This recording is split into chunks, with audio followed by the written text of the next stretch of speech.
L'homéopathie, c'est une philosophie intéressante. Ça veut dire que, même en prenant une toute petite partie de quelque chose, ça agit. Ça s'oppose aux gens qui veulent tout prendre.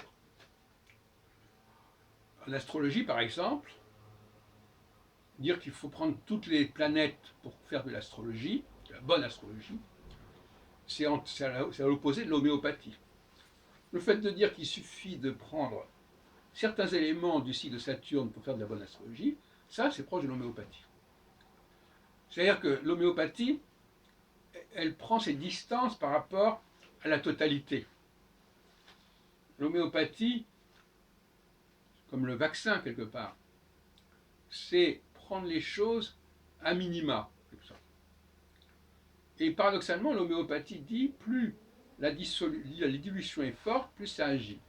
Donc c'est moins le produit d'origine est présent, plus ça agit. Donc c'est quand même un paradoxe. Alors on pourrait se poser la question pour l'astrologie, mais effectivement, je dirais que moins on se sert d'éléments de l'astronomie, plus on en a un usage limité, et plus l'astrologie est efficace. Voilà ce que je pense.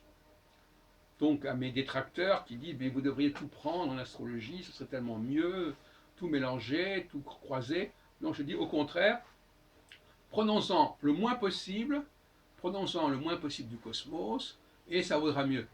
Ce sera plus simple. De la même façon, par exemple, je prends le cas de la Darbuka, eh bien, j'ai décidé qu'il valait mieux jouer la Darbuka avec une seule main qu'avec deux mains. Et que les deux mains, ça fait trop. C'est un peu la même logique. Le mieux est l'ennemi du bien.